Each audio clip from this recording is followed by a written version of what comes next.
Bonjour à tous et bienvenue dans ce podcast consacré à Jean-Paul Sartre et à sa célèbre affirmation « L'enfer, c'est les autres ». Aujourd'hui, nous plongeons au cœur d'un concept percutant de l'existentialisme, une idée qui, par sa simplicité apparente, révèle une profondeur insoupçonnée et interpelle notre rapport aux autres. Sartre nous pousse à regarder au-delà des apparences pour comprendre que ce n'est pas uniquement notre essence, mais également le regard d'autrui qui façonne notre identité. Dès le premier instant, il nous est reproché de nous confiner dans des rôles imposés et de laisser les autres définir qui nous sommes, nous privant ainsi de notre liberté authentique. Cette réflexion radicale nous oblige à interroger la nature même de nos relations. L'enfer n'est pas une souffrance physique, mais bien une prison psychologique où le jugement et l'attente des autres nous enferment dans des identités figées. Par son observation acérée, Sartre dévoile comment l'influence d'autrui peut devenir une entrave à l'affirmation de soi.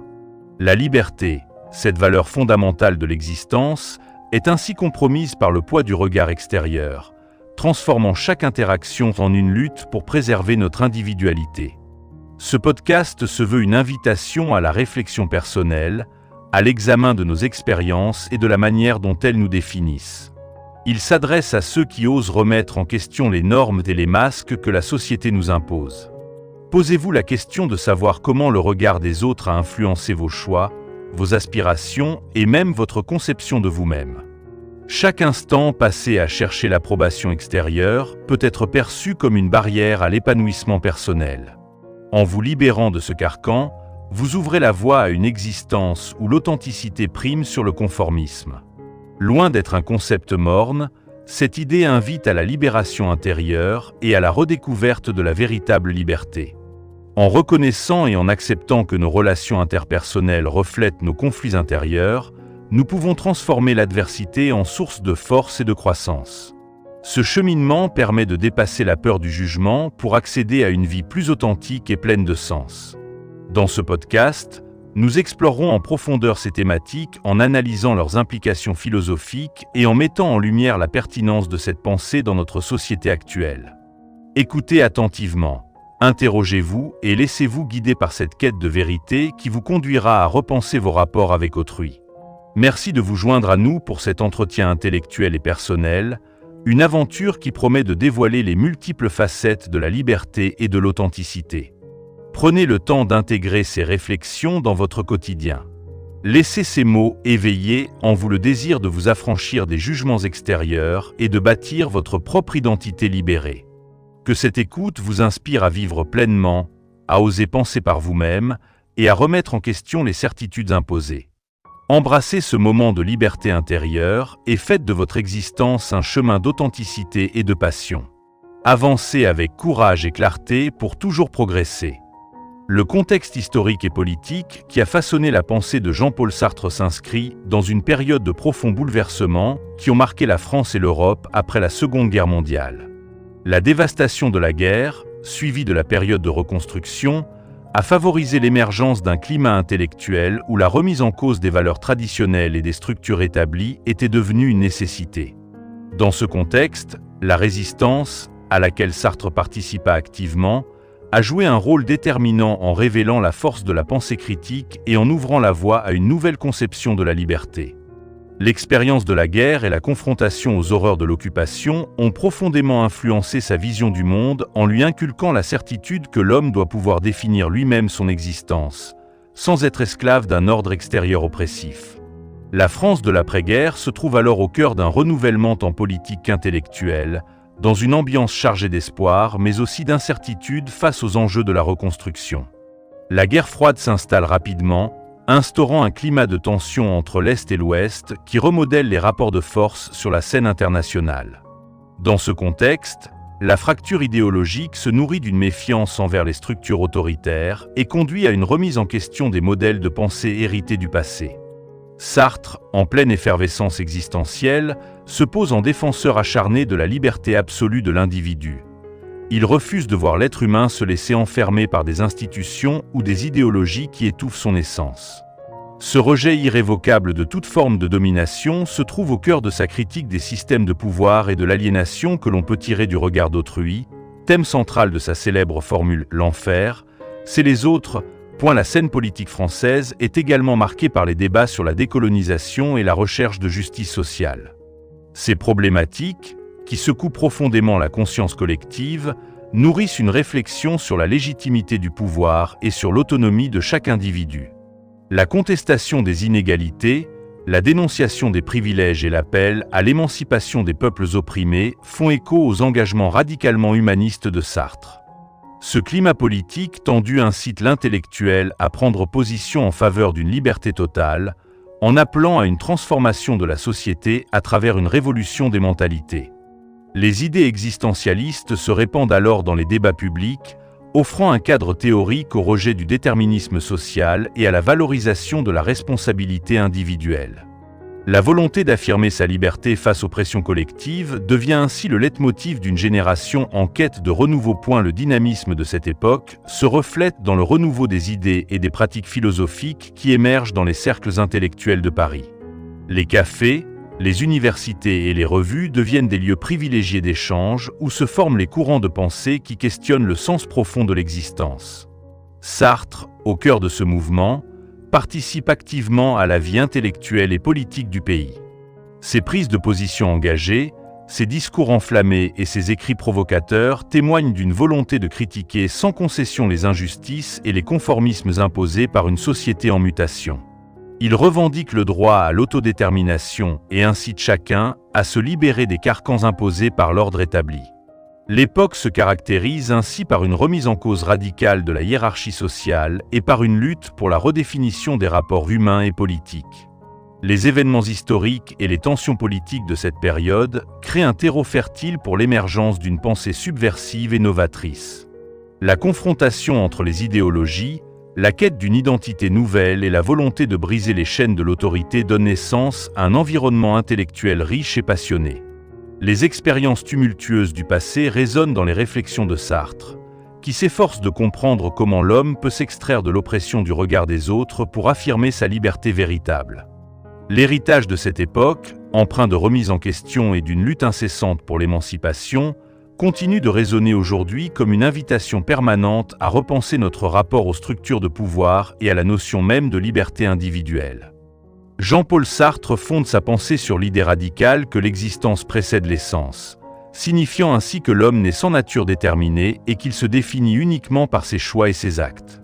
La liberté absolue est ainsi placée au cœur de l'expérience humaine, et chaque individu est responsable de créer sa propre identité. Cette responsabilité, loin d'être une charge écrasante, représente un potentiel d'affirmation totale de soi, car c'est par la somme de nos décisions qu'il se construit l'être véritable, indépendamment des conventions et des modèles prédéfinis. L'individu, libre de choisir, doit assumer les conséquences de ses décisions, et nul ne peut rejeter cette responsabilité sans renoncer à sa liberté. Pour Sartre, la liberté ne se limite pas à l'absence de contraintes, mais se manifeste par l'engagement personnel dans chacun de nos projets et dans le refus de se laisser enfermer dans une vie dictée par des déterminismes extérieurs. La subjectivité de l'expérience est ici primordiale. L'homme se trouve confronté à une existence sans guide, sans essence préétablie, et c'est dans cet espace de liberté totale qu'il doit inventer son identité. Ce constat conduit à une remise en cause des fondements traditionnels de la morale et de l'ordre social, car chacun est appelé à définir ce qui est bon ou mauvais par sa propre expérience vécue. L'individu n'est plus soumis à des normes universelles imposées d'en haut, mais doit se poser en acteur principal de son destin et créer, à travers ses choix, des valeurs qui le représentent. Cette conception met ainsi en exergue la notion d'angoisse, une émotion inhérente au fait d'être libre face à l'infini potentiel de ses décisions. L'angoisse, loin d'être un état paralysant, est perçue comme le moteur de l'action, le témoignage de la gravité du choix et de l'engagement, et invite à une lucidité sur la part considérable de responsabilité que chacun porte en soi. La mauvaise foi constitue également un concept essentiel dans cette philosophie. Elle se réfère à l'attitude par laquelle l'homme tente de fuir sa liberté en se réfugiant derrière des rôles et des étiquettes prédéfinies, niant ainsi l'unicité et l'imprévisibilité de son existence. En se cachant derrière les conventions sociales ou les excuses, l'individu échappe temporairement à l'angoisse du choix, mais sacrifie en échange sa véritable liberté. Sartre condamne cette attitude, car elle dérobe à l'homme sa capacité d'être authentique, de se réaliser pleinement et de créer des valeurs propres. Le défi consiste donc à reconnaître sa liberté, avec toute l'incertitude que cela implique, et à agir en accord avec cette vérité fondamentale, sans se perdre dans de fausses sécurités. L'existentialisme sartrien insiste sur l'inéluctabilité d'un engagement individuel. Chacun est invité à s'impliquer pleinement dans la vie, à accepter que chaque action, même la moindre, participe à la construction de soi. Le choix, même lorsqu'il semble dérisoire, a des répercussions sur l'ensemble de la vie et sur les relations avec autrui. Ainsi, la recherche d'une authenticité sans compromis demande une vigilance constante et un effort d'introspection quotidienne. Par cette démarche, l'individu apprend à se libérer de l'influence des autres et à prendre conscience du poids de sa propre liberté. La lutte contre la tentation de se conformer aux attentes externes est une quête perpétuelle, qui oblige l'homme à affirmer ses choix et à assumer pleinement sa condition de créateur de sa propre existence. Ce socle de principes offre une vision de l'homme résolument autonome, qui ne se contente pas de subir son destin, mais le forge activement. Les enseignements de Sartre invitent à considérer la vie comme un projet en perpétuelle construction, où l'action consciente et responsable est la clé d'une existence authentique et libre. Dans le monde existentialiste de Sartre, la phrase « l'enfer, c'est les autres » résonne avec une force percutante et invite à une remise en question radicale de nos rapports interpersonnels. Cette maxime, extraite de la pièce « Huis clos », exprime l'idée selon laquelle la présence constante d'autrui, par son regard et son jugement, enferme l'individu dans une prison invisible où l'identité se construit par l'altération du soi. Le regard de l'autre apparaît ici non seulement comme un miroir déformant, mais aussi comme un instrument de domination qui empêche l'homme d'accéder à une liberté authentique. En se voyant défini par les attentes et les critiques extérieures, l'individu se retrouve réduit à des rôles imposés, renonçant ainsi à la possibilité d'une autodétermination sincère. La citation révèle ainsi la dimension aliénante de nos interactions sociales, où chacun, en tentant de se conformer aux normes implicites, sacrifie son unicité et se perd dans l'image que renvoie autrui. La pensée de Sartre met en exergue le conflit constant entre l'être pour soi et l'être pour autrui. L'homme, dans sa quête d'authenticité, doit faire face au fait que le regard des autres ne cesse de le fixer et de l'objectiver.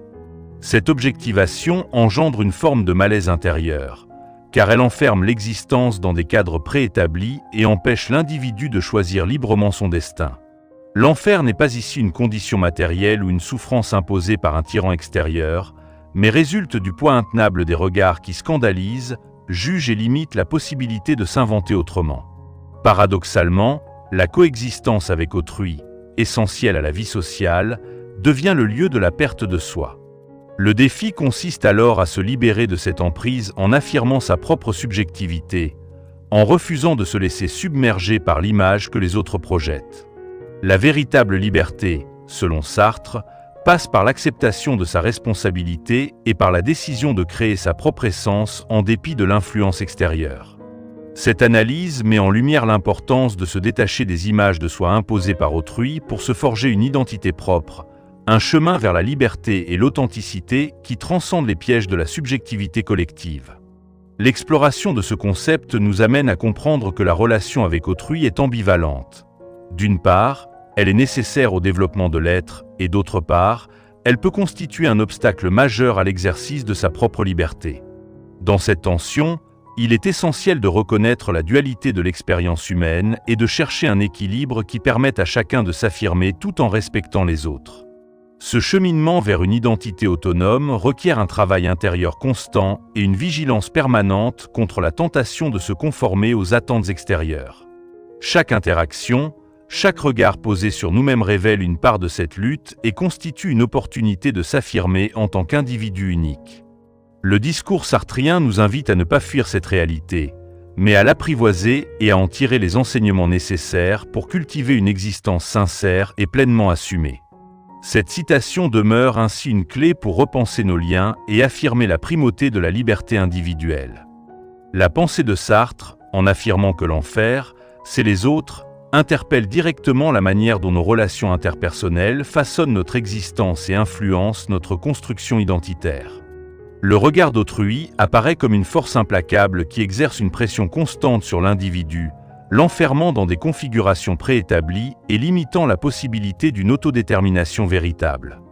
Dans ce souci de dévoiler la dynamique aliénante des interactions, il devient évident que le jugement extérieur transforme chaque rencontre en une source potentielle de conflits intérieurs, où l'individu se retrouve obligé de se définir par rapport aux attentes, aux critiques et à la normalisation imposée par la société.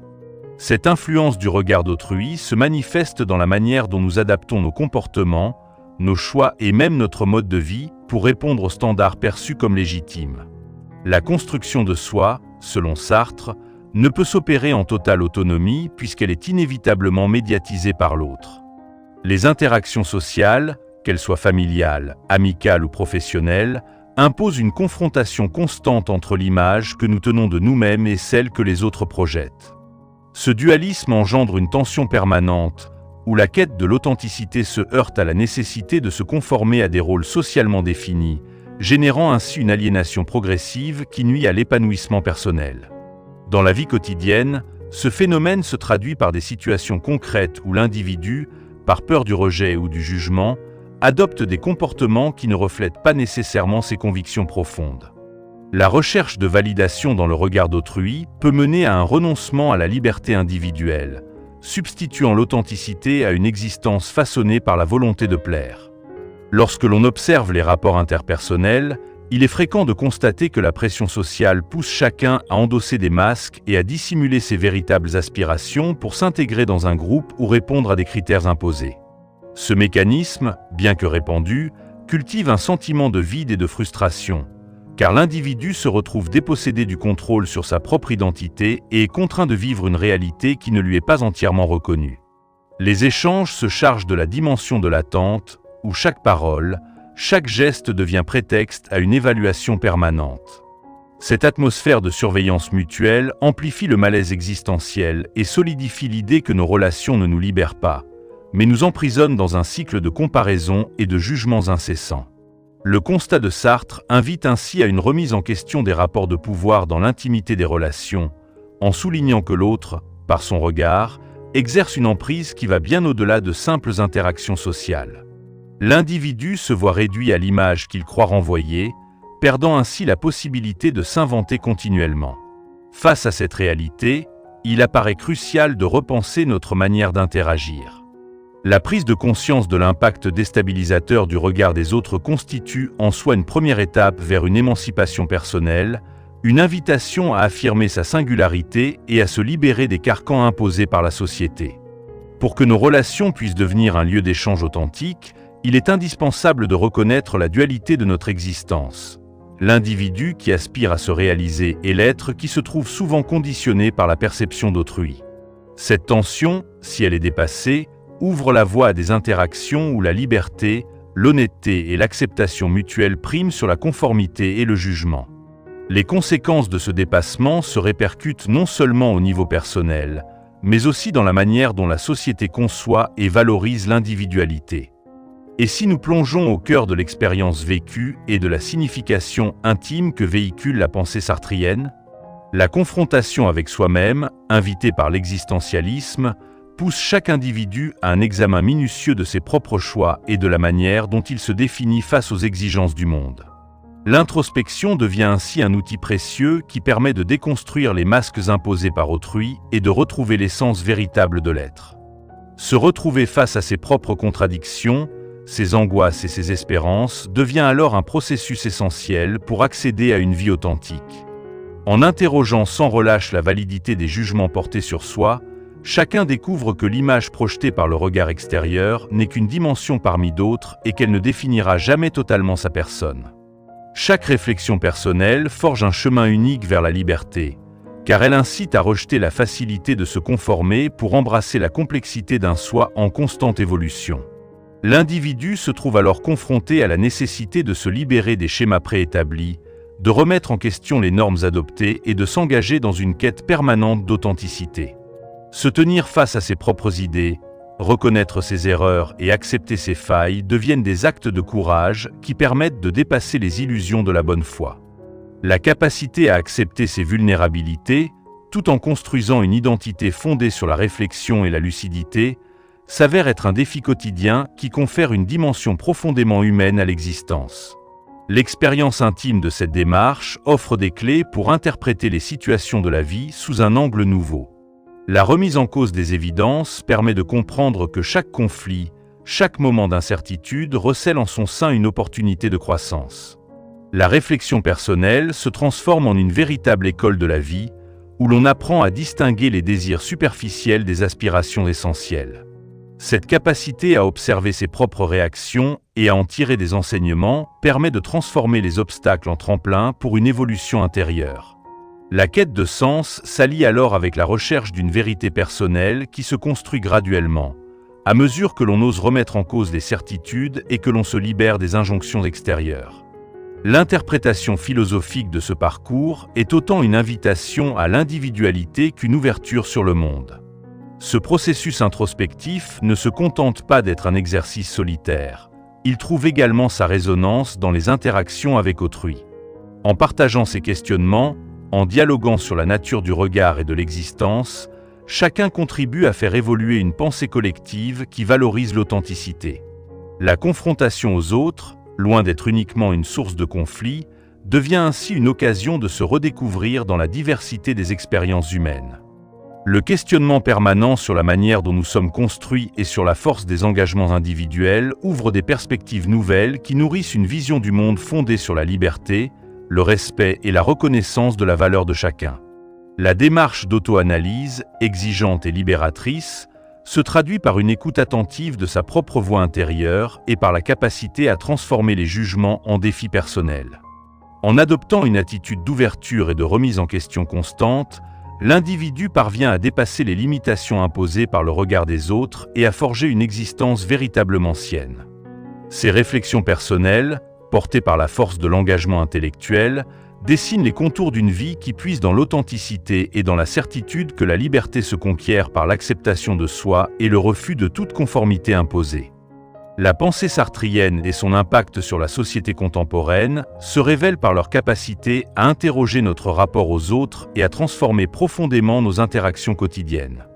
L'affirmation « l'enfer, c'est les autres » ne se limite pas à une simple critique du regard aliénant, elle est devenue un levier de réflexion sur la manière dont chaque individu se construit dans un environnement où le jugement extérieur pèse sur l'identité.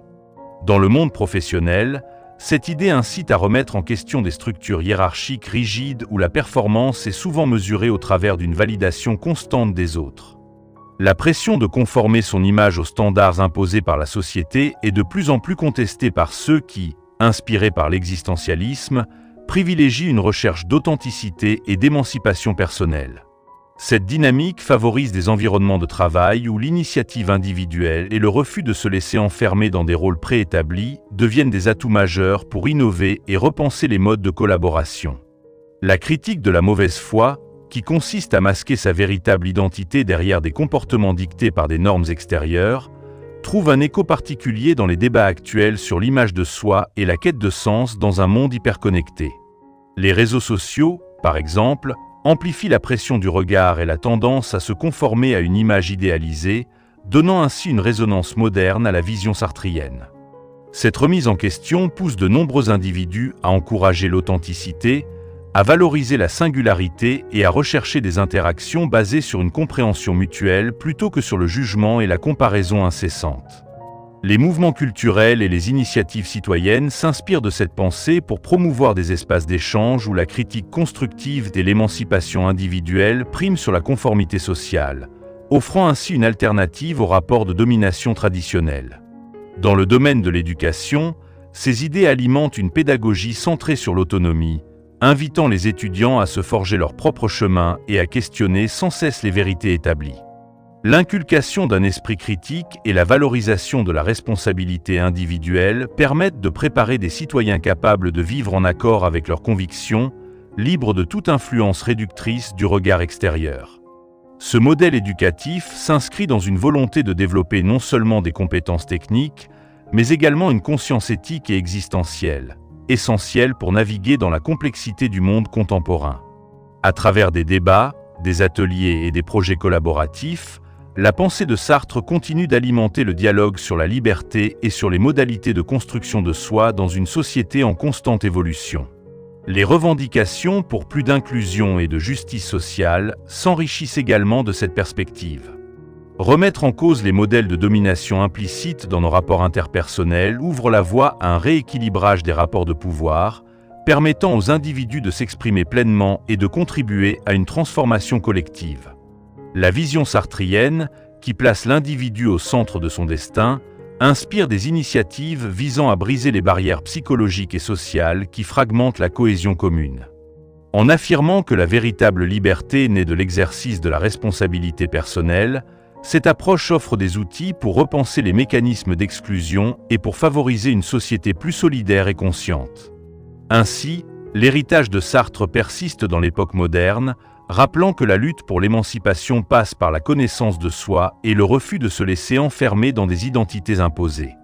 Nous arrivons à la conclusion de ce voyage intellectuel, au cœur de la pensée de Jean-Paul Sartre et de son célèbre adage « L'enfer, c'est les autres ». Notre exploration nous a menés à décortiquer les multiples facettes d'une philosophie qui interroge la liberté individuelle et met en lumière le poids du regard d'autrui dans la construction de l'identité.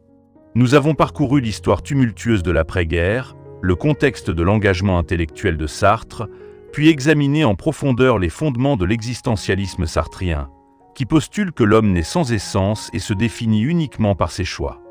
La confrontation avec le regard extérieur, source d'aliénation mais aussi de révélation, apparaît comme un obstacle à l'authenticité, tout en constituant un levier de transformation personnelle. Chaque interaction humaine, en imposant des rôles préétablis, nous pousse à remettre en question la nature même de notre existence et nous oblige à tracer, au prix d'une lucidité souvent douloureuse, le chemin de notre propre liberté. Ces enseignements nous rappellent que l'enfer évoqué par Sartre ne se trouve pas dans un univers hostile extérieur, mais dans notre incapacité à nous libérer des chaînes que sont les jugements et les attentes des autres. L'aliénation que nous subissons ne doit pas être interprétée comme une fatalité, mais comme une invitation à embrasser pleinement notre responsabilité dans la création de notre être. En acceptant cette charge, l'individu peut se détacher de la pression sociale et opérer une transformation intérieure qui le rapproche progressivement de l'idéal d'authenticité et de liberté totale. Cette démarche exigeante repose sur le courage de s'affirmer, la volonté de défaire les masques imposés et l'ardeur à transformer chaque épreuve en une opportunité d'évolution personnelle. Le chemin de l'existence, tel que l'entend Sartre, ne laisse aucune place à la soumission passive, mais engage à une lutte permanente pour conserver le contrôle de sa propre destinée. Je vous invite dès maintenant à intégrer ces réflexions dans votre quotidien. Interrogez-vous sur l'influence du regard des autres dans votre vie et choisissez consciemment de cultiver une identité qui vous ressemble, libérée des injonctions extérieures. Prenez le temps de méditer sur vos expériences, de remettre en question les rôles que la société vous impose et engagez-vous dans un processus d'autotransformation. Osez affirmer votre singularité par le choix de valeurs qui vous sont propres. Je vous remercie.